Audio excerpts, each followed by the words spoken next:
Good morning பிள்ளைகள். So நாங்கள் 2017ஆம் ஆண்டு பாஸ் பார்த்துட்டு இருக்கோம் எம்சிக்யூவில். அதில் வந்து 20வது கேள்வி வரைக்கும் நாங்கள் லாஸ்ட் கிளாஸ் பார்த்துனாங்க.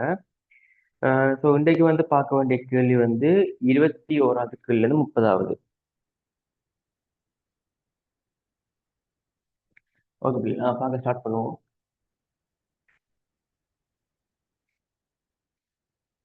சரி பிள்ளை, 21வது கேள்வி வந்து பிள்ளைகள் எங்களுக்கு ரேடியேஷன் என்ற பாடம் சம்பந்தப்பட்ட கேள்வி பிள்ளை. சரி, அது நான் உங்களுக்கு சும்மா ஒரு சின்ன ஒரு எக்ஸ்பிளனேஷன் தாரேன். அது கேள்வி என்னத்தை பேஸ் பண்ணி இருக்குன்றதை பற்றி நான் சின்ன ஒரு ஐடியா வந்து தாரேன். நீங்கள் அதை வச்சு இப்போதைக்கு யோசிங்க. பிறகு வந்து இந்த பாடம் படிச்ச பிறகு திருப்பி வந்து இந்த கேள்வி இருக்கா பாருங்க. இப்ப இது வந்து என்ன சொல்லுதுன்னு சொன்னா, ஒளி இலத்திரன்களை உற்பத்தி செய்யத்தக்க ஓர் உலோக மேற்பரப்பு மீது ஒரு ஒரு நிற ஒளிக்கற்றை படுகிறது. ஒளியின் மீற்றன் உலோகத்தின் துண்டிப்பு மீற்றலும் பார்க்க அதிகமானதெனில் உலோக மேற்பரப்பிலிருந்து வெளியேற்றப்படும் ஒளி இலத்திரன்கள் எண்ணிக்கை. இந்த கன்செப்டை பத்தி நாம யோசிச்சு ஒரு இன்ட்ரோன்னு தரப்பில்லை. இது என்ன கன்செப்ட்னு சொன்னா பிள்ளைகள், இப்ப எங்கள்கிட்ட உலோக மேற்பரப்புகள் இருக்கும். அது எந்த உலோக மேற்பரப்பா இருந்தாலும் பிரச்சனை இல்லையா. எங்கள்கிட்ட என்ன இருக்கும் பிள்ளைகள், உலோக மேற்பரப்புகள் இருக்கு. அது எந்த உலோக மேற்பரப்பா இருந்தாலும் பிரச்சனை இல்லை, எங்களை எடுத்துக்கொள்ளுங்க. ஓகேவா. உலோக மேற்பரப்புன்னு சொன்னா பிள்ளைகள் அதுல இலத்திரன்கள் இருக்கும். ஓகே பிள்ளை, அந்த உலோக மேற்பரப்புல இலத்திரன்கள் இருக்கு. இப்ப நாங்க இந்த உலோக மேற்பரப்பில இருந்து ஒரு இலத்திரனை நாங்க ரிலீஸ் பண்ண வேணும்னு சொன்னா, சரியா பிள்ளை, இந்த உலோக மேற்பரப்பில இருந்து இருக்கிற இலத்திரன்களை சும்மா இலத்திரம் மாதிரி குறிச்சு காரணம் பிள்ளை, இந்த இலத்திரன்களை நம்ம ரிலீஸ் பண்ண வேணும்னு சொன்னா இதுக்கு நாங்க சக்தியை கொடுக்க வேணும். சரியா. நாங்க சக்தியை எப்படி கொடுப்போம்னு சொன்னா பிள்ளைகள், சக்தியை வந்து நாங்க போட்டோன்கள்ல இருந்து கொடுப்போம். அது என்ன போட்டோன்? நம்ம எல்லாம் சக்தியை கொடுக்க போறோம்னு சொல்ற பிள்ளைகள், அதே சக்தியை நாங்க என்ன செய்யணும்னு சொன்னா போட்டோன்கள்ல இருந்து கொடுக்க வேணும். அது போட்டோன் என்று சொன்னா என்னன்னு சொன்னா பிள்ளைகள், நீங்க வந்து படிச்சிருப்பீங்க அந்த சக்தி பொட்டலங்களை நாங்க போட்டோன்கள் சொல்லி கருதையிலும். சக்தி பொட்டலங்கள் நீங்க பேசிக்கலையும் படிச்சிருப்பீங்க, கெமிஸ்ட்ரி பேசிக்கலையும் படிச்சிருப்பீங்க, பிசிக்ஸ்ல இது வரைக்கும் படிக்கிறதுக்கான பாசிபிலிட்டி குறையும். சரி, ஓகே. பட் அலைகளை, ஒரு ஒளிய நீங்க அலைகளாகவும் பார்க்கலாம், துணிக்கைகளாகவும் பார்க்கலாம் என்ற கான்செப்ட் நீங்க கெமிஸ்ட்ரியில படிச்சிருப்பீங்க. ஒரு அலைய ஒரு லைட் கொண்டு போகுதுன்னு சொன்னா, லைட் கொண்டு மூவ் ஆகுதுன்னு சொன்னா நீங்க அதை அலைகளாகவும் பார்க்கலாம், துணிக்கைகளாகவும் பார்க்கலாம்.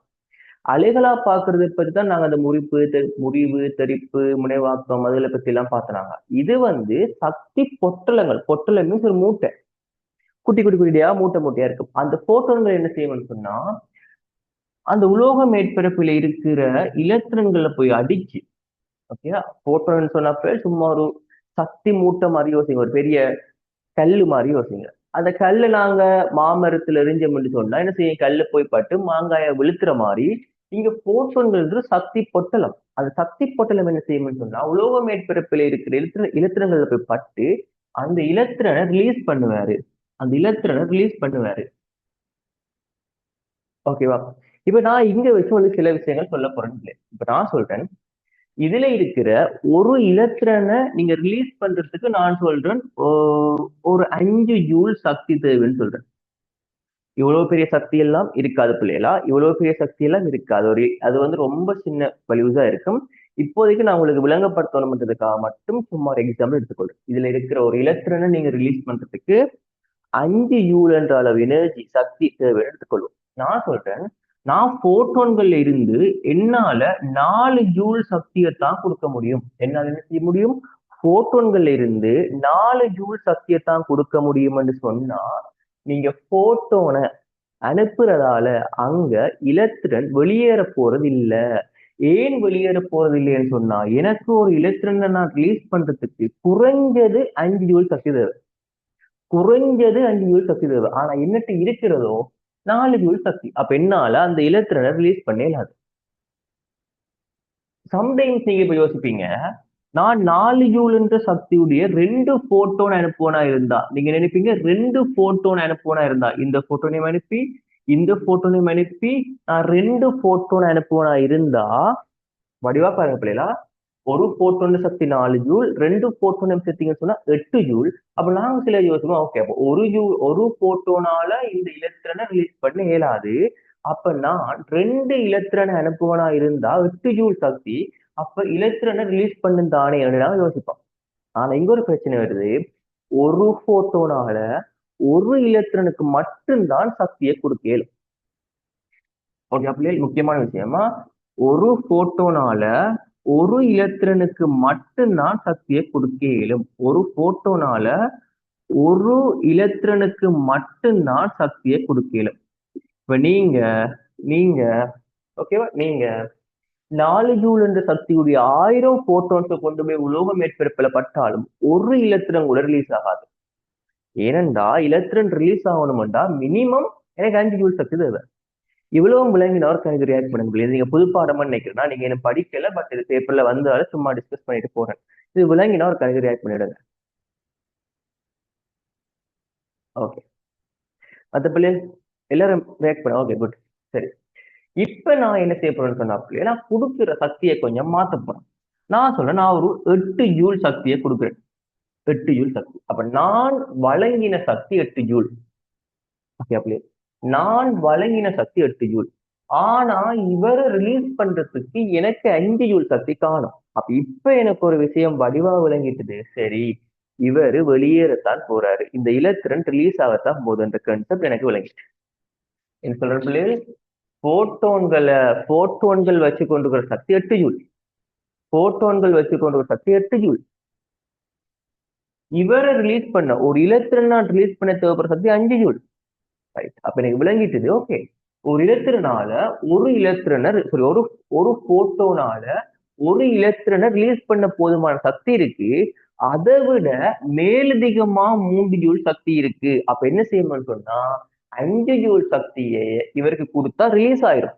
ஆனா போட்டோனுக்கு ஒரு இயல்பு இருக்கு பிள்ளைகள், அவர் எவ்வளவு சக்தியை வச்சுக்கிறாரோ முழு சக்தியையும் கொடுத்துருவார். என்ன பிள்ளைகள், முழு சக்தியையும் இலத்திரனுக்கு வழங்கிடும். இப்ப போட்டோன் 8 ஜூல் சக்தி வச்சுக்கிறாருன்னு சொன்னா இவர் ரிலீஸ் ஆகுறதுக்கு தேவைப்படுற 5 மட்டும் கொடுக்க மாட்டாரு, தான் வச்சிருந்த 8ஐயும் கொடுத்துருவாரு. தான் மிச்சம் வச்சுக்க மாட்டாரு, அப்படி 8ஐயும் முழுசா கொடுத்துருவாரு. 8ஐயும் இலத்திரன் வாங்கினா அப்புறம் என்ன செய்யணும்னு சொன்னா, அப்படி உங்களுக்கு ஏன் விளங்கம் பண்ணிக்க, நீங்க 8 ஜூல் சக்தியை கொடுத்தீங்கன்னு சொன்னா 5 ஜூல் சக்தியை வாங்கி அந்த உலோக மேற்பரப்பிலிருந்து வெளியே போயிடும். உலோக மேற்பரப்பிலிருந்து வெளியே போன பிறகு வெளியில போய்க்குள்ள மிச்சம் 3 ஜூல் என்ற சக்தியில இயக்கப்பாட்டு சக்தியை வச்சிருக்கோம். ஏன் பிள்ளைகள், வேற எந்த சக்தியாவும் வச்சுக்கல தானே பிள்ளைகள். அப்ப 3 ஜூல் என்ற ஒரு இயக்கப்பாட்டு சக்தியா வச்சிருக்கோம். அப்ப நான் கொடுத்த சக்தி இங்க இவற்றை மேற்பரப்பிலிருந்து ரிலீஸ் ஆகிறதுக்கு பயன்படுத்தப்பட்ட சக்தி போக மிச்சத்தை ஒரு இயக்க சக்தியா வச்சிருக்குது. இவ்வளவு பிள்ளைங்கன்னா ஒரு கரியாக்டர்.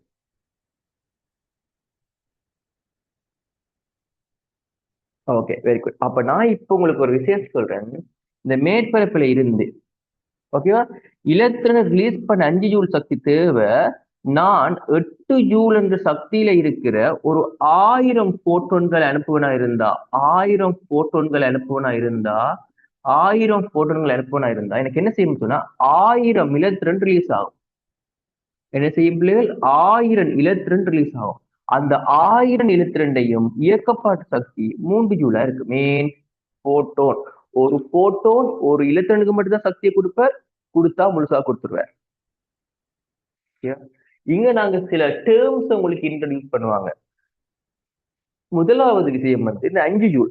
5 ஜூலுக்கு என்ன சொன்னான், ஒரு மேற்பரப்பில இருந்து ஒரு இலத்திரனை ரிலீஸ் பண்றதுக்கு தேவைப்படுற மிகவும் குறைஞ்ச சக்தி. ஒரு மேற்பரப்பில இருந்து ஒரு இலத்திரனை ரிலீஸ் பண்றதுக்கு தேவைப்படுற மிகவும் குறைஞ்ச சக்திக்கு பேர் பிள்ளைகள் வேலை சார்புன்னு சொல்லுவாங்களா? வேலை சார்புன்னு சொல்லுவாங்க. வேலை சார்பு இதை பொதுவா பை என்று குறிச்சுக்கொள்வோம். இப்படி பை என்று குறிச்சுக்கொள்வோம்.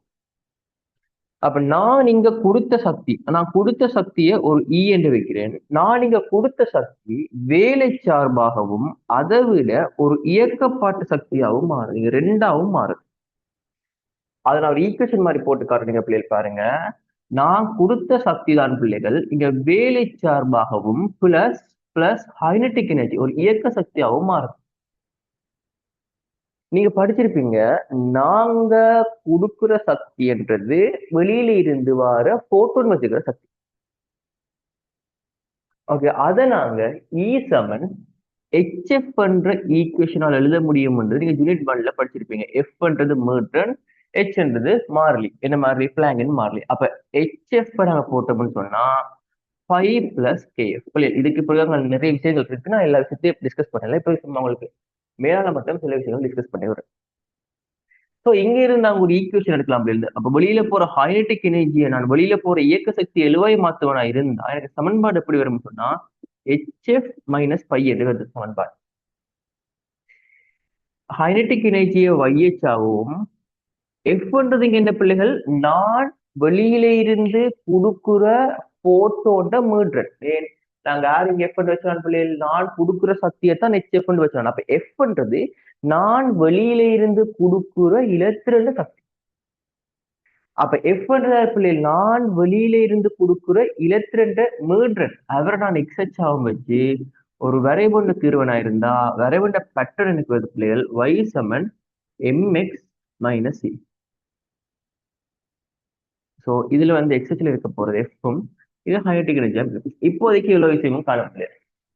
எவ்வளவு விளங்கினா ஒரு கணக்கு ரியாக்ட் பண்ணுங்க பிள்ளை.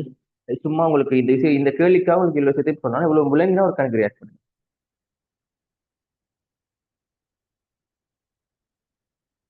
வெரி குட் பிள்ளை. இப்ப சும்மா அந்த கேள்வி இருக்கா வாசிங் பிள்ளை.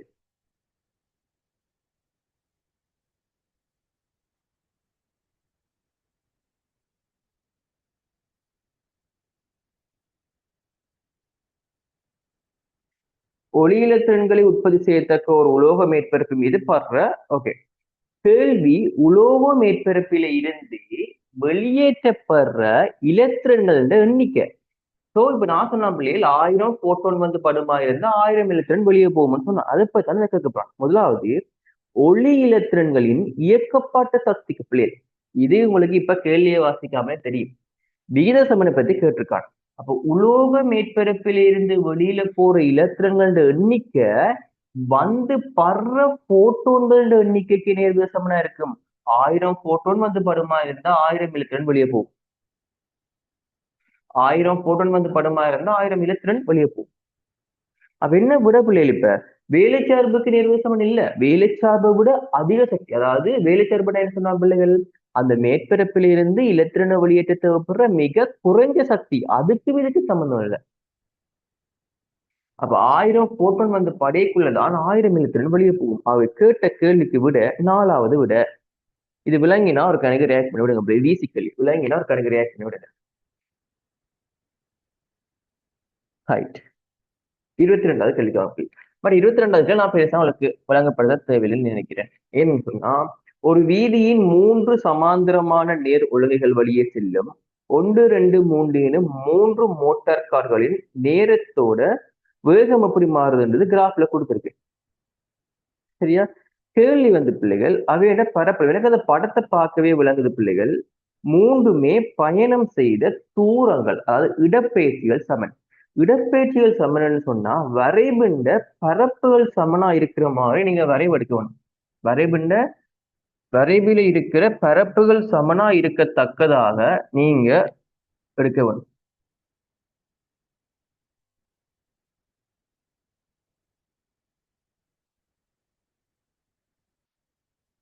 Okay, your A, your B, your C, your D, your E, your F.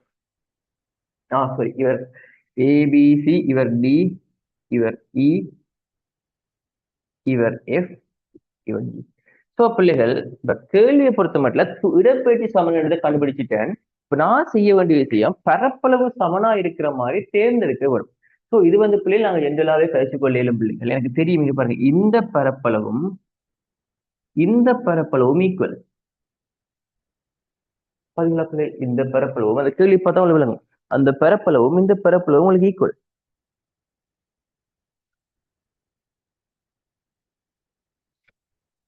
ஓகேவா? அப்ப உங்களுக்கு விடைகளை சும்மா செக் பண்ணி பாக்குறேன்னா ஏபிடி என்ற பரப்பளவும் டிஇஎஃப் என்ற பரப்பளவும் சமனா இருக்கு. டிஎஃப்ஜி. எஸ். ஸோ என்ன ஆன்சர் பிள்ளைகள் 22வது கேள்விக்கு நீங்க இது பரப்பளவு வச்சு நேரம் போட்டீங்கன்னு சொன்னா 22வது கேள்விக்கு I think ABD okay. Second answer பொருத்த முடியல இதுல. அது உங்களுக்கு பார்க்க விளங்குமா? பரப்பளவுகளை நீங்க சமனா கருதுறீங்களா இருந்தா செகண்ட் ஆன்சர் உங்களுக்கு பொருத்தமா இருக்கும்.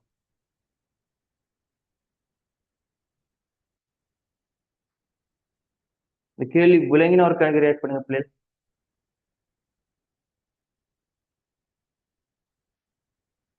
இதுல வந்து பிள்ளை நான் உங்களுக்கு இன்னும் நிறைய விஷயம் கதைக்கலாம். பட் இந்த கேள்வி ஓகே காண முடியல. ஓகேண்ணா 23க்கு வாங்கவா?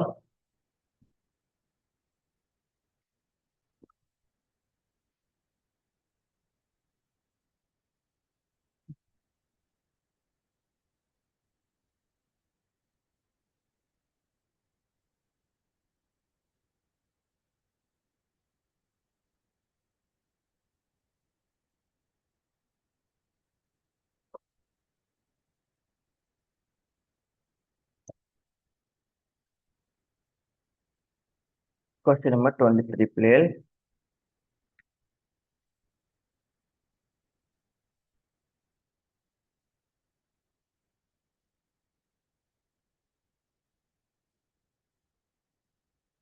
ஓகே, ஒரு குரங்கு ஒரு நிலைக்குத்து கயிறு வழியே குறித்த நிலைக்குத்து உயரத்துக்கு சீரான கதியுடன் 30 செகண்டில் ஏறியது. Okay place. இந்த முதலாவது பாதையில டி7 நோட்ல இருந்து டி7 30 செகண்ட்ல ஏறிடுது மேல.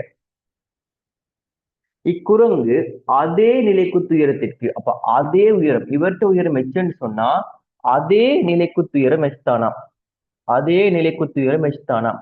அதே நிலைக்குத்து உயரத்தின் உயரம் வந்து சாரி நீளம், அந்த சுத்தி சுத்தி சுத்தி சுத்தி ஏறுற நீளம் வந்து 75 மீட்டர்.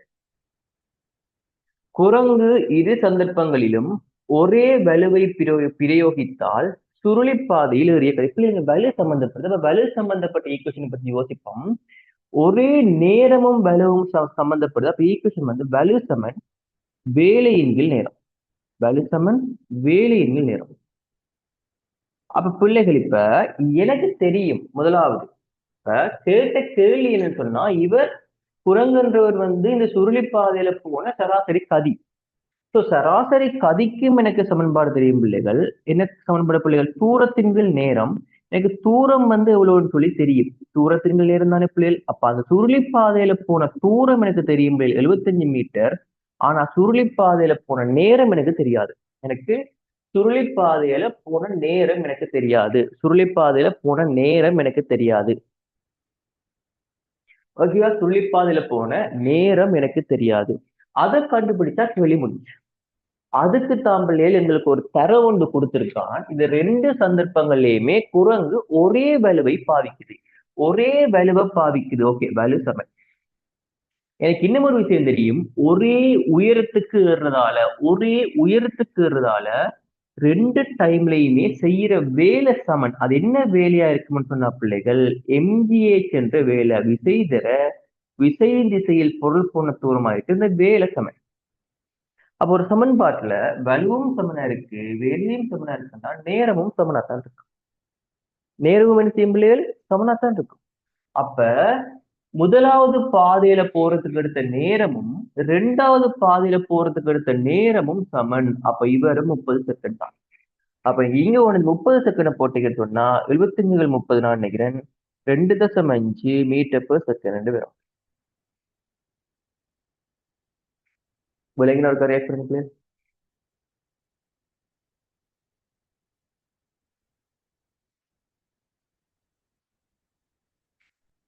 ஓகே, 24வது தெளிவாங்க.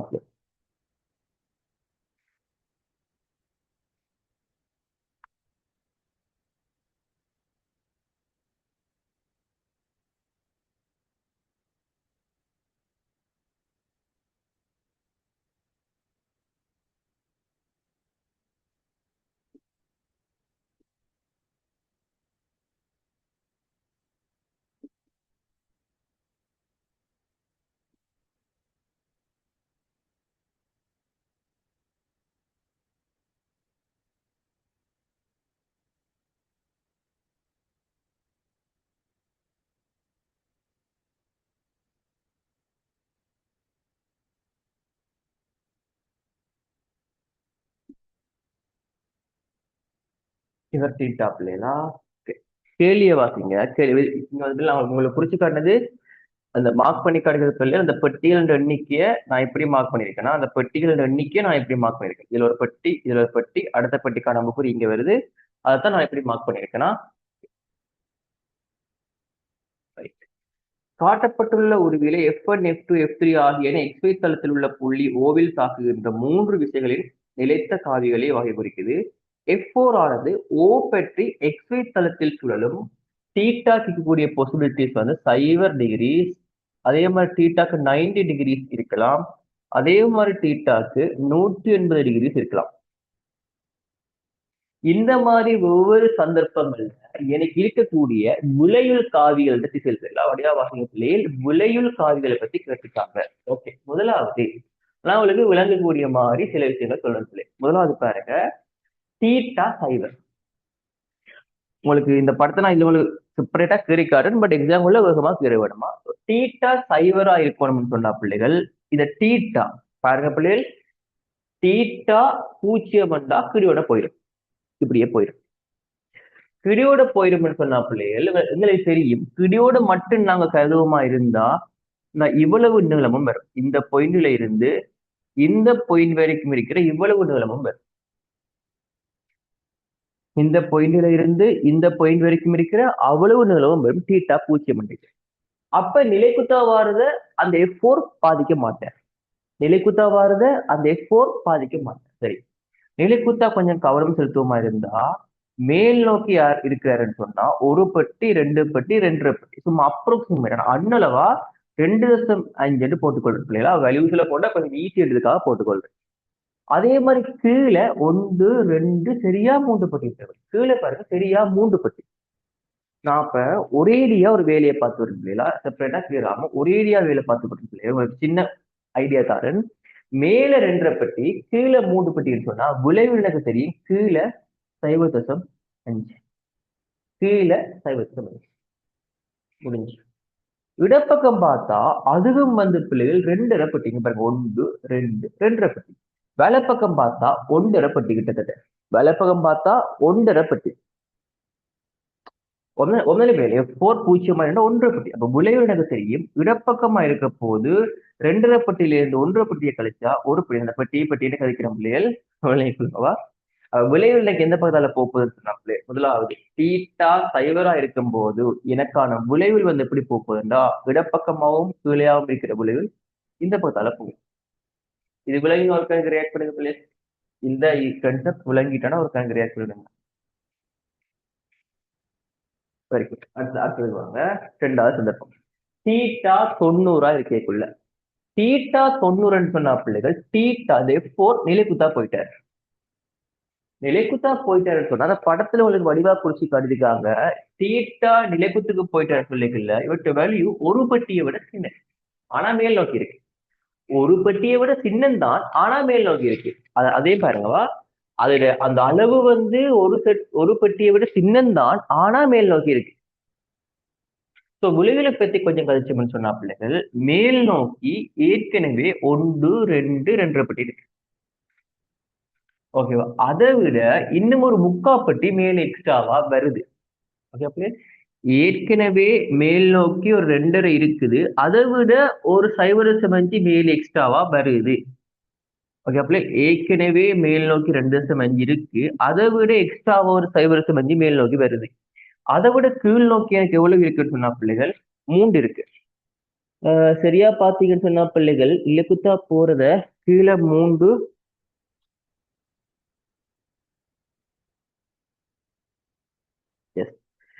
1, 2, 2.5, 2.5யோட வந்து நீங்க இந்த F4ஐயும் சேர்க்கைக்குள்ள வந்து பிள்ளைகள் விளைவுல வந்து வர போறது பிள்ளைகள் மேல இருக்குமா அந்த புக்ல இருக்கிற படத்தை, சாரி பேப்பர்ல இருக்கிற படத்தை ஒழுங்கா பாருங்கவா. சோ விளைவுலா வந்து பிள்ளைகள் நீங்க அந்த மேல இருக்கிறதையும் கீழே இருக்கிறதையும் பாத்தீங்கன்னு சொன்னா மேல வாழ்றது கட்டாயம் எனக்கு தெரியும் பிள்ளைகள் 3 விட கொஞ்சம் பெருசா இருக்குமா.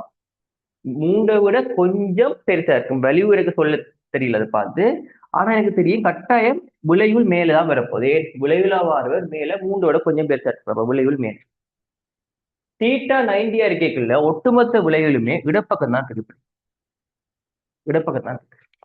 இப்படி இருக்கும்போது விளைவில் வந்து இந்த பக்கமா இருக்கும்னு சொன்னா எனக்கு இந்த பக்கமா இருக்கு. இந்த பக்கமா இருக்கு இப்படி. இது விளங்கிட்ட ஒரு ரியாக்ட் பண்ணுங்க பிள்ளை. ரெண்டு சிச்சுவேஷன் சொல்லிட்டேன், விளங்கின ஒரு ரியாக்ட் பண்ணிடுங்க. ரைட். மூன்றாவது சந்தர்ப்பம் தீட்டா 180. தீட்டா 180 என்று சொன்னா பிள்ளைகள் இவர் அப்படியே திரும்பி எங்க வந்துருவாருன்னு சொன்னா இந்த பக்கத்துக்கு வந்துருவார். ஓகேவா? தீட்டா இந்த பக்கத்துக்கு வந்துருக்கு.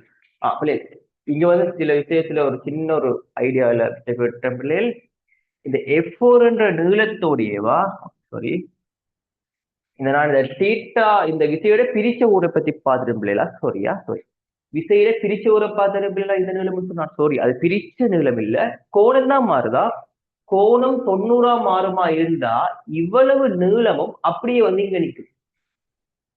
சின்ன ஒரு மிஸ்டேக் தான் பிள்ளைகளா. என்ன சொல்ல வரேன்னு சொன்னா பிள்ளைகள் நான் முதல்ல என்ன சொன்னான்னு சொன்னா இவரை பார்க்க எனக்கு அரவாசி பட்டி மாதிரி இருக்கு. அரவாசி பட்டி மாதிரி இல்ல கதை. தீட்டா மாறுது. தீட்டா மாறுதுன்னு சொன்னா 2வது படத்துல ஏற்கனவே மேல் நோக்கி ஒரு 2.5 இருக்கு பிள்ளைகள். அதை விட அவ்வளவு நீளமும் கிட்டத்தட்ட 1.5 தானே. அப்ப அவ்வளவும் வந்து நிற்கும் மேல் நோக்கி. நான் ஒரு சின்ன ஐடியா மிஸ்டேக். இந்த நீளம் அவ்வளவும் வந்து நிற்கும் இப்படியே. ஏன்னா தீட்டா தான் மாறுது. நான் முதல் சொல்லிக்கல விசைகளை பிரிச்சு பாக்குற மாதிரி சொன்னா விசைகளை பிரிச்சு பாக்குறது இல்ல. இந்த நீளம் அப்படியே வந்து இப்படி நிற்கும். அப்ப மேல் நோக்கி 2.5 அந்த 1.5 இருக்கும். இல்ல இது ஓகே ஒரு கணக்கு ரியாக்ட் இருக்கு. விலகினா ஒரு கணக்கு ரியாக்ட் பண்ணிடுங்க. நான் சொன்ன விஷயம் ஏன்னா முதல் சொல்லிக்கல பிரிச்ச ஊர் மாதிரி கிடைச்சுன்னா அது பிரிச்ச ஊர் மாதிரி இல்ல. அந்த நீளமே அப்படி வந்து நிக்கிறது இல்ல 180. Okay good. 3வது சிச்சுவேஷனுக்கு வந்தீங்கன்னு சொன்னா பிள்ளைகள் மேலேயும் கீழேயும் பார்த்தீங்கன்னு சொன்னா விளைவில் மேலுதான், அதுல எனக்கு பிரச்சனை இல்லை. இடப்பக்கமா வலப்பக்கமாட்டு பார்த்தா வலப்பக்கமா ஒன்றுமே இல்லை. அப்ப எனக்கு என்ன செய்யும், இடப்பக்கம் தான் வரப்போ. சோ விளைவில் இப்படி போகும் பிள்ளை. இந்த 3லயும் இருக்கிற விடையை பார்த்து செக் பண்ணீங்கன்னு சொன்னா சரி. முதலாவது வந்து கீழே போக போகுது. அப்ப 2, 3, 5 வரலாம். 2வதுல இப்படி போக போகுது. ஸோ ஐ திங்க் வந்து பிள்ளைகள் 24க்கு 2வது விட. ஓகேவா? 24க்கு இருக்கிற விடைகள்ல பொருத்தமான விட 2வது ஆன்சர். சரி, அடுத்த கேள்விக்கு வாங்க பிள்ளைகளா.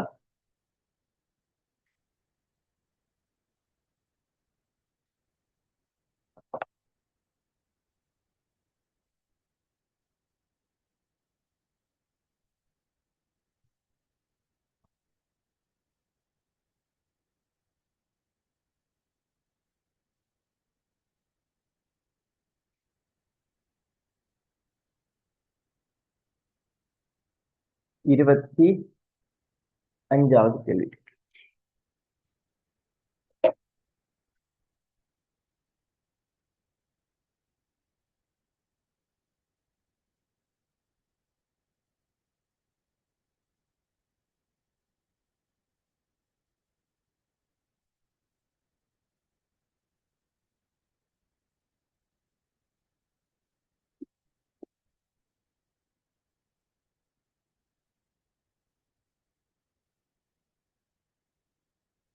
ஓகே பிள்ளைகள், இதுக்குள்ள தண்ணி நிக்கிற உயரம் வந்து பிள்ளைகள் எச்சாம். இதுக்குள்ள நிக்கிற சேற்று நீர் வந்து எனக்கு என்ன சொல்றாங்கன்னு சொன்னா சேற்று நீர் பைப்புக்குள்ள போகுது. ஓகே பிள்ளைகள், சேற்று நீர் கசிவதால் சேற்று நீர் வந்து உள்ளுக்குள்ள போகுது. சரியா? தரவுகள்ல இவர் போற வேகம் வின்னு சொல்லிட்டாங்க பிள்ளைகள். வளிமண்டல முக்கம் P0ன்னு சொல்லிட்டாங்க பிள்ளைகள். இவ்வளவும் சொல்லியிருக்கு பிள்ளைகள். நாங்க யோசிப்போம் பிள்ளைகள், ஒன்றும் பிரச்சனை இல்லை, யோசிப்போம். சரியா? யோசிக்கும் போது பிள்ளைகள் முதலாவது விஷயம் நான் டப்புன்னு யோசிக்கக்கூடிய விஷயம், சேத்து தண்ணி ஏன் உள்ளுக்குள்ள போகுதுன்னு சொன்னா சேத்து தண்ணி ஏன் உள்ளுக்குள்ள போகுதுன்னு சொன்னா தண்ணி கசிதா பிள்ளை உள்ள கொஞ்சம்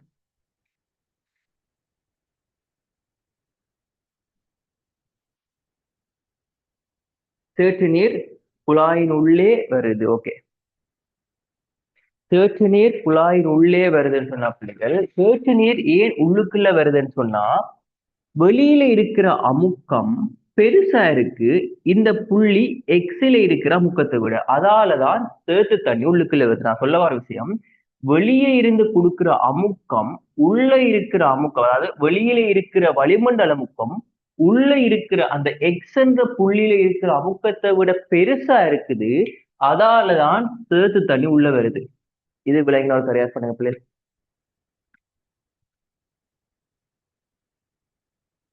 இது விலங்கின ஒரு எக்ஸாம்பிள். குட்.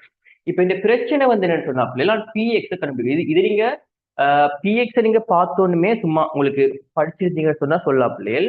தண்ணி அசையாம இருக்குமா இருந்தாலா, தண்ணி அசையாம இருக்குமா இருந்தா, தண்ணி வந்து அசையாமல் இருக்குமா இருந்தா, அசையாமல் திரவம் இருப்பின் என்ன சொல்லலாம்னு சொன்னா பிள்ளைகள், எக்ஸ்ல இருக்கிற அமுக்கம், எக்ஸ்ல இருக்கிற அமுக்கம் எனக்கு என்னவா இருக்கும்னு சொன்னா, மேல இருக்கிற இந்த புள்ளியில இருக்கிற அமுக்கம் பியோட எஸ்டிஜியை கூட்டவாறுதான் இருக்கும். எஸ்டிஜியை கூட்டவாறுதான் இருக்கும் திரவம் அசையாம இருந்தா. படிச்சிருப்பீங்க ஒரு திரவம் வந்து அசையுமா இருந்தா, ஓகே படிச்சிருப்பீங்க வந்து படிச்சிருப்பீங்க. திரவம் அசையுமா இருந்தா அதில ஒரு இயக்கப்பாட்டு சக்தி உருவாகும். அந்த இயக்கப்பாட்டு சக்தி காரணமாக அதில இருக்கிற அமுக்கம் இயக்கப்பாட்டு சக்தியின் அளவால குறையும் என்று படிச்சிருப்பீங்க. ஞாபகம் இருக்கா பிள்ளைகள்? திரவம் அசையுமா இருந்தா உண்மையா இருக்க வேண்டிய அமுக்கத்தை இயக்கப்பாட்டு சக்தி குறைக்கும் என்று பார்த்திருப்பீங்க. அப்ப எக்ஸ்ல இருக்க போற அமுக்கத்தின் பெருமானம் இதுவா தான். அப்ப விடைய கொண்டே டப்பண்டே போட்டுடலாம். நீங்க டப்பண்டே போட்டுடலாம். பி நோட்டை விட சாரி பி நோட் தான் பெருசா இருக்கும் பிஎக்ஸை விட. பிஎக்ஸ் இருந்தா P plus STG minus half D V square. இது விலகினா ரியாக்ட் பண்ணுங்க பிள்ளைகள். இது டப்பண்டு போறது ஒரு வழி. ஏன்னா வேர்லி திட்டம் போட்டு எக்ஸ்ல இருக்கிற அமுகத்தை கண்டுபிடிக்கலாம். அது ஒன்றும் பிரச்சனை இல்லையா? அங்க வாங்க, நீங்க எனக்கு இப்ப நீங்க இப்ப எக்ஸ் என்ற புள்ளிக்கு வேர்லி திட்டம் போட போறீங்க. பாருங்க பிள்ளைகள், எக்ஸ் என்ற புள்ளிக்கு வேர்லி திட்டம் போடுவீங்களா இருந்தா, முதலாவது எனக்கு எக்ஸ் என்ற புள்ளி இருக்கிற அமுக்கத்தை நான் பி எக்ஸ் என்று வைக்கிறேன். ஓகே பிள்ளைகள், அதை விட எக்ஸ் என்ற புள்ளியில வேற என்ன எனக்கு இருக்குதுன்னு சொன்னா, இவரை பூஜ்ய சக்தி மட்டமா எடுத்துக்கொள்ளணும். இந்த மெக்கானிக்ஸ் எஸ்ஏ கொஸ்டின்ஸ் பார்க்கும்போது இந்த பூஜ்ய சக்தி மட்டங்கள் எல்லாம் எப்படி பாக்குறத பத்தி டீட்டெயில்டா பாத்துறாங்க. நான் இவரை பூஜ்ய சக்தி மட்டம் அடுப்பனா இருந்தா எக்ஸ்ல வேற என்ன சக்தி இருக்குன்னு சொன்னா ஹாஃப் டி வி ஸ்கொயர் பிள்ளைகள், அது மட்டும்தான் இருக்கு. இவ்வளவுதான் இருக்கு எக்ஸ் என்ற புள்ளியில. ஏன் நான் பூஜ்ய சக்தி மட்டமா பார்த்ததால எக்ஸ் என்ற புள்ளியில அழுத்த சக்தி இல்ல பூஜ்யம். அடுத்த புள்ளி மேல் புள்ளியை பாக்குறேன். ஏன் எனக்கு மேல் புள்ளி சார்பா தானே புள்ளியில் அழுத்தம் அமுக்கம் தேவை. இப்ப மேல் புள்ளியை பார்த்தேன்னு சொன்னா மேல் புள்ளியில இருக்கிற அமுக்கம் பி என்று வைக்கிறேன். பூஜ்ய சக்தி மட்டத்தில இருந்து எச் என்ற உயரத்துல இருக்காரு. அப்ப இருக்க போற அழுத்த சக்தி எஸ்டிஜியா இருக்கும். மேல வேகம் இல்லை. ஆகவே ரெண்டு புள்ளிக்கு நான் இயக்கப்பட்ட சக்தி போடுவனா இருக்கு, என்ன வேர்லின் தேட்டம் போடுவனா இருந்தா இப்படி ஒரு சமன்பாடுகள் வரும். இது விலகினா ஒரு ரியாக்ட் பண்ணல. அதோட பூஜ்ய சக்தி மட்டும் எடுத்ததால மேல போட்டா இந்த புள்ளிக்கு போட்டான். இவ்வளவும் தெரியணும் ரியாக்ட். ஓகே, இப்ப நீங்க இந்த ரெண்டையும் சமப்படுத்தி விட்டீங்கன்னு சொன்னா முதலாவது சமன்பாட்டையும் இரண்டாவது சமன்பாட்டையும் நாங்க சமப்படுத்தணுமா இருந்தா PX plus half D V square இருக்குது பி பிளஸ் எஸ்டிஜிக்கு சமனா இருக்கு. இன்னைக்கு யார் தேவை? பிஎக்ஸ் தான் தேவை. பிஎக்ஸ் என்றவர் P plus STG minus half D V square. அதே அடுத்ததான் வருது. ஸோ நீங்க எந்த ஸ்டெப் ஈஸியோ அதுக்குள்ளால போய் கொள்ளுங்கவா. சரி, 26வது கேள்விக்கு வாங்க.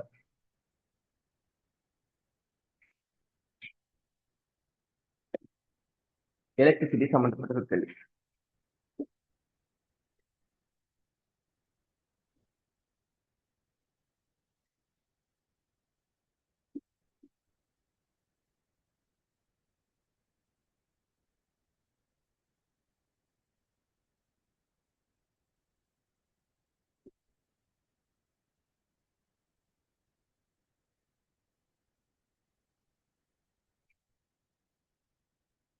ஓகே, இதுல வந்து ஓட்டம் ஐயை தருவது. ஓட்டம் ஐ என்று சொன்னா இந்த மேலே இருக்கிற சர்க்கிட்டுகளால வர ஓட்டம் ஐயை தருவது. அதாவது இந்த கரண்ட் ஐ கொண்டு வந்த பிள்ளைகள் நீங்க கிர்ச்சோவின் விதி போட்டுக் கொள்ளலாமா? கிர்ச்சோவின் விதி நீங்க ஒரு மூடிய சர்க்கிட் எடுத்துக்கொண்ட பிள்ளைகள் அதுக்கு நீங்க கிர்ச்சோவின் விதி ஒன்றை போட்டுக் கொண்டீங்களா பிள்ளைகள், அதுக்காக நீங்க ஆன்சரை கண்டுபிடிச்சு கொள்ளீங்க. பட் இது எம்சிக்கு தான். சில விஷயங்கள் சொல்றேன். இதுல சர்க்கிட்ட கொஞ்சம் அவதானிச்சு பாக்குறேன். இந்த இடைக்குள்ள வார தடைக்கு மேலே இருக்கிற சர்க்கிட்ட பாரு. இந்த கப்பிடல் ஆரம்ப தடைக்கு மேல வார சர்க்கிட்ட பாத்தீங்கன்னு சொன்னா இ ஆர் ஆர் கரண்ட் இப்படி போகுது. ஓகேவா? அப்ப சும்மா யோசிச்சு பார்த்துட்டு சொன்னா இந்த சர்க்கிளால் இப்படியே வார கரண்ட் வந்து பிள்ளைகள் இப்படியே வந்து போற மாதிரி இருக்கிறேன். வந்து கொஞ்சம் இதுக்குள்ளேயே போக முடியும். அதே மாதிரி கீழே வார சர்க்கிட்ட பார்த்துட்டு சொன்னா பிள்ளைகள் அதே மாதிரி தான் இருக்கு பாருங்க. ஆர் ஆர் அது இதுக்குள்ளால வார கரண்ட் என்ன செய்யும் சொன்னா பிள்ளைகள் இப்படியே வந்து இப்படியே போகும். அப்ப எனக்கு பார்க்க ஏதோ ஒன்று தெரியுது பிள்ளைகள். ரெண்டுமே ஒரே மாதிரியான சர்க்கிட் என்றதால மேலே இருக்கிற போர்ஷனும் கீழே இருக்கிற போர்ஷனும் ஒரே மாதிரியான சர்க்கிட் என்றதால தெரியும். இந்த கீழே இருந்து மேல போற கரண்ட் அளவும் மேலே இருந்து கீழே வர கரண்ட் அளவும் ஈக்குவலா தான் இருக்கும். ஒரே சர்க்கிட் தான் இருக்கு. மேலே கீழே ஒரே சர்க்கிட் தான் இருக்கு. அப்ப ஈக்குவலா தான் இருக்கும். ஈக்குவலா தான் இருக்கும் என்று சொன்னா எனக்கு தெரியும். அப்ப இந்த கேபிட்டல் ஆருக்குள்ளார விளைவுலா போற கரண்ட் பூஜ்ஜியம். கேபிட்டல் ஆருக்குள்ளார விளைவுலா போற கரண்ட் பூஜ்ஜியம். இது விலகினா ஒரு கரண்ட் கிடையாது.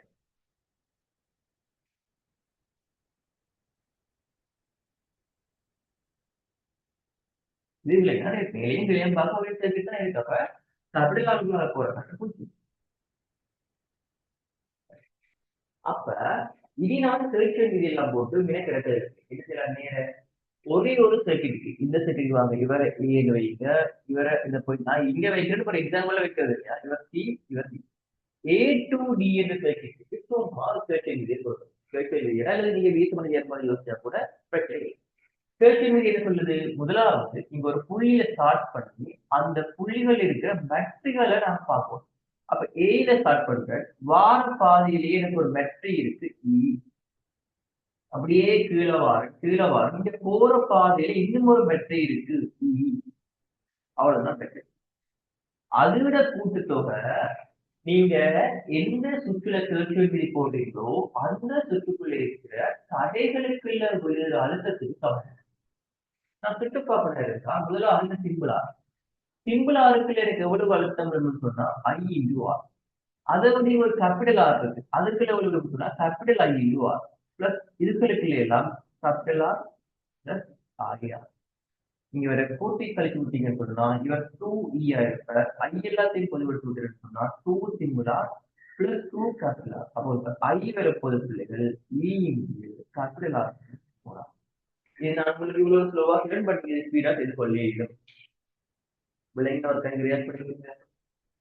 இந்த கேள்வி விளைஞ்சிட ரியாக்ட் பண்ணுவீங்க. 27 தெளிவா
ஓகே பிள்ளை இந்த படம் தான் சொல்லியிருக்காங்க வாசிப்பம்.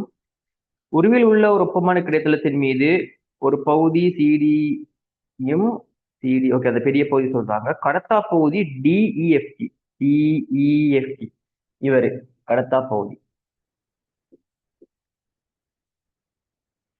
ஒரு மெல்லிய நேர்கம்பி XY ஆனது தண்டவாளங்களின் மீது வைக்கப்பட்டு பிரதேசம் டிஇஎஃப்ஜி இந்த பகுதிக்குள்ள மேற்பரப்பு விசை டிஐ உடைய ஒரு சவர்க்கார படலம் மேற்பரப்பு விசை டிஐ உடைய ஒரு சவர்க்கார படலம் உண்டாக்கப்பட்டுள்ளது. காட்டப்பட்டுள்ள திசையில் பாய அடர்த்தி பிஐ உடைய ஒரு காந்த புலம் பிரயோகிக்கப்படுகிறது. அதாவது உள்நோக்கி பி என்ற காந்த புலம், ஒரு காந்த பாய அடர்த்தி பாவிக்கப்படுது. சவர்க்கார படலத்தை அசையாமல் வைத்திருப்பதற்கு டிஜியினூடாக அமைக்கப்பட வேண்டிய ஓட்டத்தின் பருமன திசை.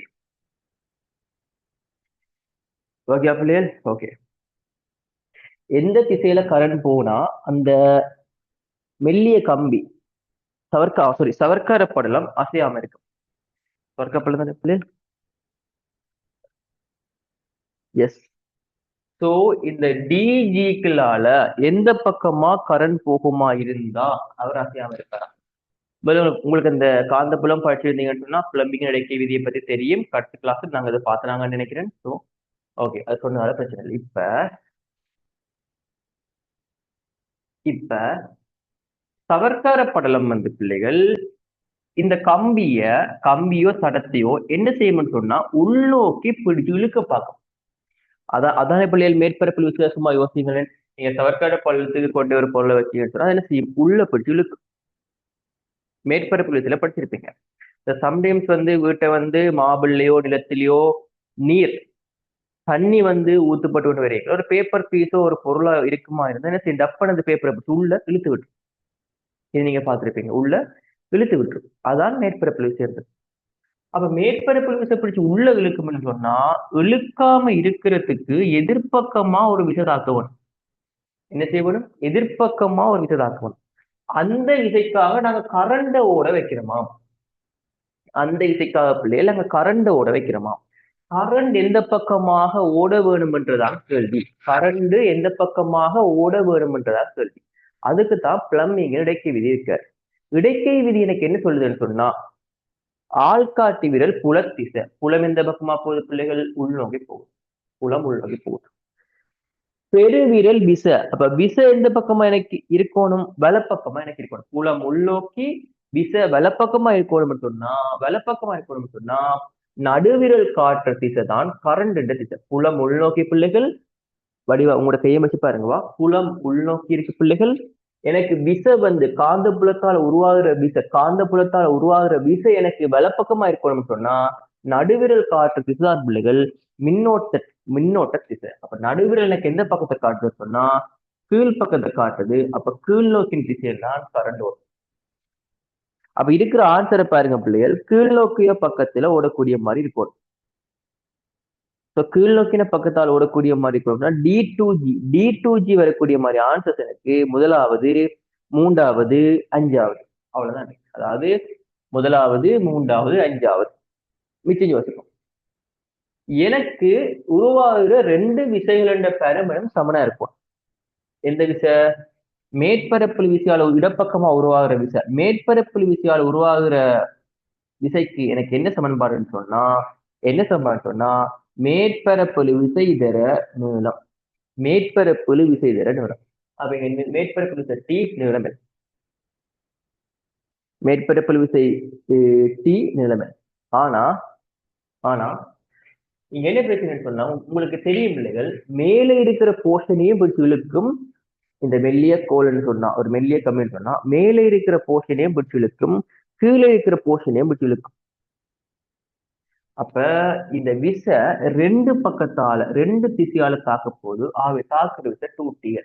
அதே மாதிரி காந்த புலத்தால தாக்குற விசை எனக்கு F is equal to BIL படிச்சிருப்பீங்க. இது ரெண்டுமே சமன். இப்ப ஏன் சமன்? அந்த ரெண்டும் சமனா இருந்தா தமிழ் அசையாது. அப்ப answer 2TL equal to BIL இருக்கும். எல்லும் எல்லும் வெட்டுப்பட்டா கரண்ட் வரப்போது 2T இன்டு B. அப்ப என்ன ஆன்சர் பிள்ளைகள்? மூன்றாவது விட, தேர்ட் ஆன்சர். தொலைக்கு பொருத்தமான விட தேர்ட் ஆன்சர். பிள்ளைங்க ஒருக்கா எனக்கு ரியாக்ட் பண்ணிவிடுங்க எல்லாம். பிள்ளைங்க ஒருக்கா எனக்கு ரியாக்ட் பண்ணிவிடுங்க. Good, right. 28வது கேள்விக்கு வாங்க. கொந்தளிப்பு நிலைமைகளை அடையாமல் இருக்கத்தக்கவாறு எல்லா திரவங்களிலேயும் பிசுக்குமை குணகத்தை தற்போது உள்ள பெருமானத்துக்கு கீழே குறைக்க முடியும் எனில், அதாவது பிசுக்குமை பெருமானத்தை குறைக்கப்படுமா? பிசுக்குமை பத்தி படிச்சிருப்பீங்க. பார்ப்போம். பிசுக்குமைன்னு சொன்னா கிட்டத்தட்ட ஒரு உராய்வு விசை மாதிரியா, ஒரு தடை விசை மாதிரி, திரவங்களுக்குள்ள வர தடை விசை மாதிரி யோசிச்சு கொள்ளல. முதலாவது ஸ்டேட்மெண்ட், ஒடுக்கமான குழாய்களில் திரவ பாய்ச்சல் வீதங்கள் அதிகமாக இருக்கு. பிள்ளைகள், திரவ பாய்ச்சல் வீதம் ஒரு குழாய்க்குள்ளால ஒரு பிசுக்குமை இருக்கிற திரவத்தின் குழாய்க்குள்ளால போற திரவ பாய்ச்சல் வீதத்துக்கான சமன்பாடு Q/T சமன் K, sorry, pi a 4 delta P இன்கில் 8 நீட்டா எல். நீங்க பிசுக்குமை குணகத்தை குறைச்சிட்டீங்கன்னு சொன்னா பாய்ச்சல் வீதம் கூடும். நீங்க பிசுக்குமை குணகத்தை குறைச்சிட்டீங்கன்னு சொன்னா பாய்ச்சல் வீதம் கூடும். ஆகவே முதலாவது ஸ்டேட்மெண்ட்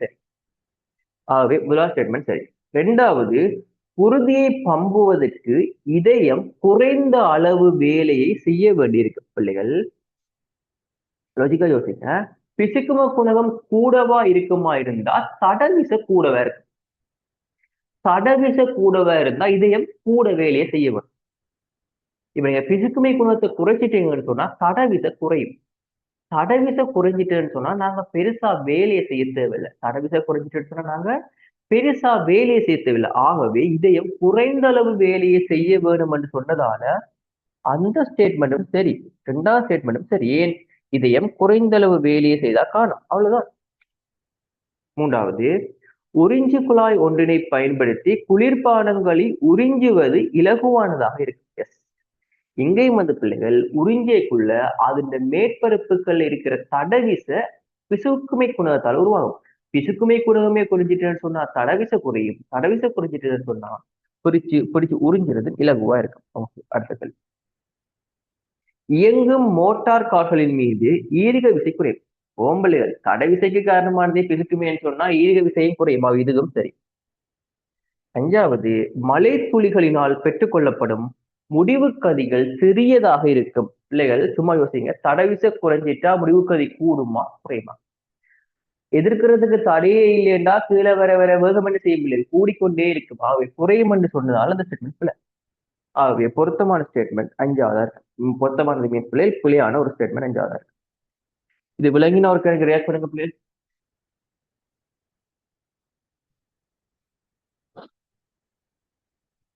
ஓகே, வெரி குட்.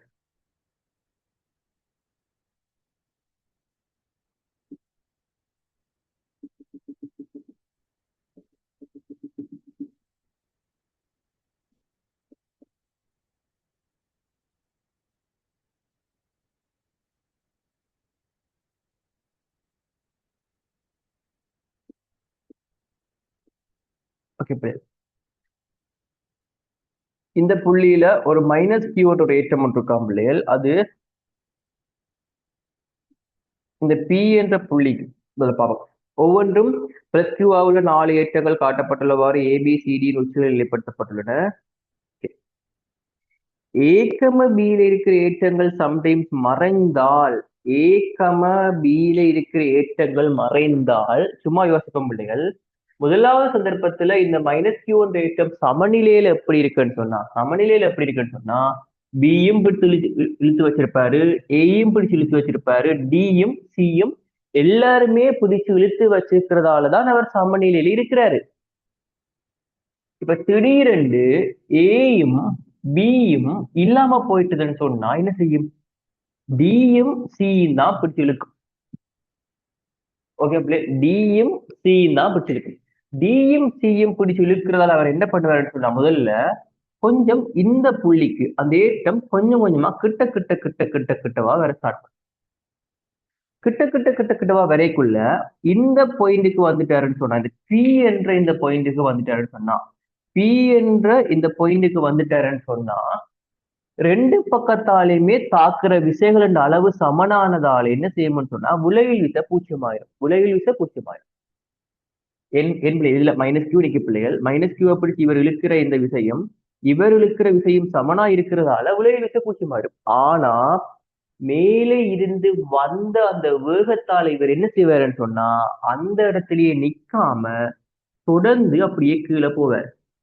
தொடர்ந்து கீழே போக போக போக போக என்ன செய்யும்னு சொன்னா பிள்ளைகள் அந்த பிளஸ் கியூன்றதால மேல பிடிச்சு இழுப்பார்.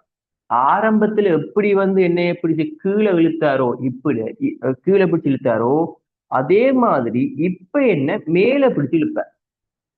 என் பிள்ளைகள் ஆரம்பத்துல கீழே பிடிச்சு இழுக்கிறதால ஒரு பெரிய போர்ஸால கீழே வந்து கொண்டிருந்த ஏற்றம் இந்த புள்ளி பீக்கு வந்தோம்னா நல்ல ஒரு வேகத்தோட ப்ரெஸ் பண்ணும். நல்ல ஒரு பெரிய வேகத்தோட ப்ரெஸ் பண்றவர் நல்ல ஒரு பெரிய வேகத்தோட ப்ரெஸ் பண்றவர் அந்த வேகத்தோடைய கீழே போவார். கீழே போய்க்குள்ள கீழே போகைக்குள்ள எனக்கு என்ன நடக்கும்னு சொன்னா கீழே போய்க்குள்ள திருப்ப இழுத்துறனை பிடிச்சு மேல இழுப்பேன். மேல இழுக்கைக்குள்ள எனக்கு என்ன செய்யணும்னு சொன்னா ஒரு புள்ளியில அந்த இலத்திரன் அந்த ஏற்றம் மைனஸ் ஏற்றம் ஓய்வுக்கு வந்துடும். ஓய்வுக்கு வந்துடும். அதாவது ஆரம்பத்துல எவ்வளவு தூரத்தால இவர் இயங்கினாரோ அவ்வளவு தூரத்துக்கு போய்த்தான் இவர் ஓய்வுக்கு வருவார். காரணம் வேற எந்த விஷயமே இல்லை. வேற எந்த விஷயமே இல்லை. இவ்வளவும் விளங்கினா ஒரு கரியார் பண்ணுங்க. இவ்வளவும் விளங்கினா ஒரு கரியார் பண்ணுங்க. Very good. அப்படின்னு சொன்னா பிள்ளைகள் ஒரு விஷயத்தை யோசிக்கீங்க. எனக்கு இந்த இயக்கத்தை எங்கேயோ படிச்ச மாதிரி இருக்கு இல்லையா பிள்ளைகள்?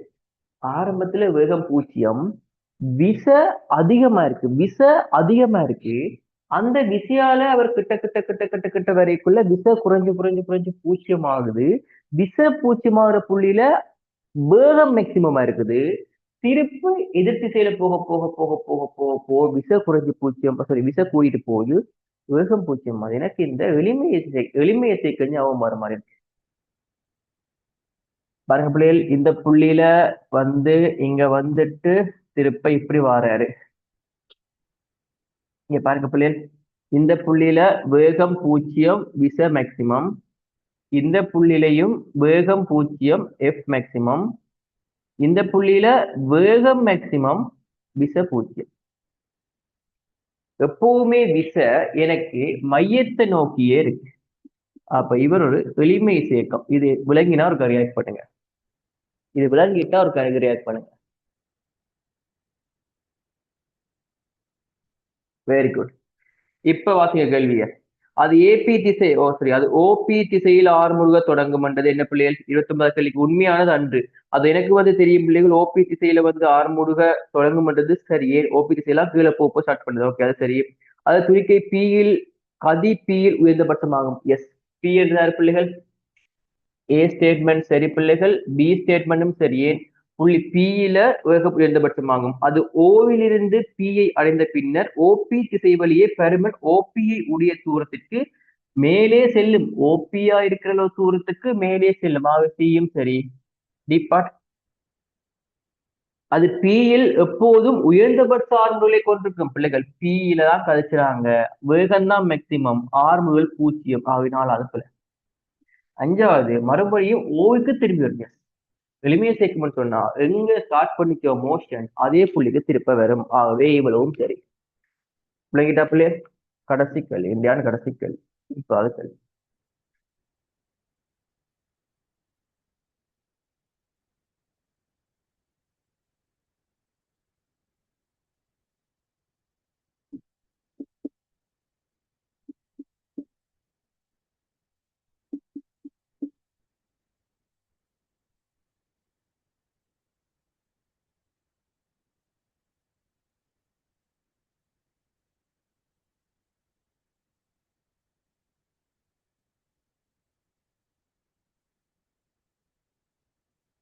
ஓகே.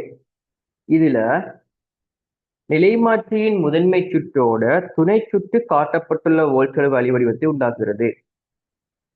பீல காட்டப்பட்டுள்ள இந்த மாதிரி இருக்கிற படத்துக்குள்ள எல்லாம் இந்த மாதிரி ஒரு நிலைமாற்றி இருக்கைக்குள்ள இந்த மாதிரி ஒரு அலைவடிவத்தை உண்டாக்குறது.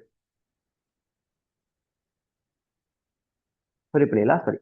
ஒரு பியில் காட்டப்பட்டுள்ளவாறு ஒரு நிலைமாற்றியின் முதன்மை சுற்றுடன் அதாவது முதன்மை சுற்றுடன் ஒரு ஏயில் காட்டப்பட்டுள்ள வோல்ட்களவு அடிவடிவத்தை உண்டாக்கும் முதல் தொடுக்கப்பட்டிருக்கா சாரி இவரை இம்புட்டா இவரா? இந்த நிலைமாற்றிக்கு நீங்க வழங்கின அழுத்தம் முதன்மை சுற்றுக்கு வழங்கின அழுத்தம் தான் இந்த விஐ. சரியா? ஓகே. முதன்மை சுற்று இப்போது 5 கிலோ வோல்டேஜ் நேரோட்ட அழுத்தத்துடன் ஒரு சியில் காட்டப்பட்டுள்ளவாறு கொடுக்கப்படுகிறது. Okay okay. ஒரு சியில் காட்டப்பட்டுள்ளவாறு கொடுக்கப்படுகிறது. இப்படி சியில் காட்டப்பட்டுள்ளவாறு கொடுக்கப்படுகிறது. இந்த மாதிரி இருக்கைக்குள்ள சாரி பிள்ளைகள். ஓகே, இந்த மாதிரி இருக்கைக்குள்ள இப்ப கேள்வி என்ன கேட்டிருக்காங்கன்னு சொன்னா பிள்ளைகள், பயப்பிண்ட அலை வடிவம் என்று கேட்டிருக்காங்க பிள்ளைகள். ஓகே, நீங்க இந்த மாதிரி ஒரு இன்புட்டை இங்க கொடுக்கக்குள்ள எங்களுக்கு அவுட்புட் என்ன வரும் என்று கேட்டிருக்காங்க. PS right.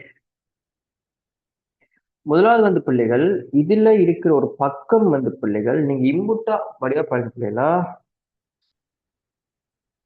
நீங்க இன்புட்டா இவருக்கு கொடுக்குற மேக்சிமம் வோல்டேஜ் 10 வோல்டேஜ், அங்கால வார கொஞ்சம் இருங்க பிள்ளை. ஓகே, 10 வோல்டேஜ் தானே பிள்ளைகள், ரைட். ஓகே, இங்க நீங்க கொடுக்குற மேக்சிமம் வோல்டேஜ் 10 வோல்டேஜ் பிள்ளைகள், மினிமம் வோல்டேஜ் 10 வோல்டேஜ். ஓகேவா? இப்படி இருக்கேக்குள்ள இங்க நீங்க 10 வோல்டேஜ கொடுக்கக்குள்ள அங்கால அவுட்புட் வேல்யூ ஒன்று வேற வேணும் உண்மையா. ஓகே, இப்ப நான் சும்மா ஒரு எக்ஸாம்பிளுக்கு சில வேல்யூ சொல்றேன் பிள்ளைகள். இந்த புள்ளி அழுத்தம் 0 வோல்டேஜ், இந்த புள்ளி அழுத்தம் 5000 வோல்டேஜ். நீங்க இன்புட் கொடுக்கக்குள்ள சும்மா ஒரே வரையிலேயே சொல்லலாம் பிள்ளைகள், பட் சும்மா பாருங்க. இன்புட் கொடுக்கக்குள்ள நான் சொல்றேன் ஒரு 5 வோல்டேஜ் இன்புட்டை கொடுப்பனா இருந்தா நேரா இருக்கும்போது இந்த வோல்டேஜ் வந்து 5005 வோல்டேஜ். 5005 வோல்டேஜ். அப்ப அழுத்த வித்தியாசம் அதே பெருமானம் தான், 5 வோல்டேஜ் தான். நான் எவ்வளவு வோல்டேஜ கொடுக்கிறனோ அதுதான் இந்த முனைகளுக்கு குறுக்கே இருக்கிற அழுத்த வித்தியாசம். அப்ப நீங்க கொடுக்கிற அந்த அழுத்தத்தால, நீங்க கீழே கொடுத்த அந்த பேட்டரியால இங்க எனக்கு எந்த பாதிப்புமே வரப்போறது இல்லை. நீங்க கொடுக்கிற பேட்டரியால இங்க எனக்கு எந்த பாதிப்புமே வரப்போறது இல்லை. அல்லது நீங்க ரிவர்ஸ்ல யோசிக்கலும், நேரோட்டத்தை கொடுக்கறதால நீங்க ஒரு நிலைமாற்றி இந்த பிரச்சனையை மாத்த இயலாது. நீங்க நேரோட்ட அழுத்தத்தை கொடுக்கறதால நிலைமாற்றில வர அந்த பிரச்சனையை மாத்த இயலாது. அப்ப நீங்க இன்புட்டை எப்படி கொடுக்குறீங்களோ, நேரோட்டத்தால் எனக்கு எந்த பிரச்சனையுமே இல்லாததால இன்புட் எப்படி போகுதோ அதே மாதிரி தான் அவுட்புட். இது 10 வோல்டேஜா இருக்கும். விளங்கிட்டா ஒரு கருக்கு ரியாக்ட் பண்ணிருப்பாங்க. அப்படி எனக்கு நேரோட்டத்தால என்னால இது எதுவுமே செய்யலாது. ஆகவே இப்படித்தான் வரும். விளங்கிட்டா ஒரு கருக்கு. ஓகே பிள்ளைகள், குட். ஸோ கொஞ்சம் நிறைய நேரம் எடுத்துட்டு நிற்கிற பிள்ளைகள். ஸோ அடுத்த வகுப்பு பிள்ளைகள் நாளைக்கு விடிய 6 மணிக்கா, நாளைக்கு விடிய 6 மணிக்கு மிச்ச எம்சிக்கு பார்ப்போம் பிள்ளைகள். சரியா? ஓகே, போயிட்டு வாங்க பிள்ளைகள்.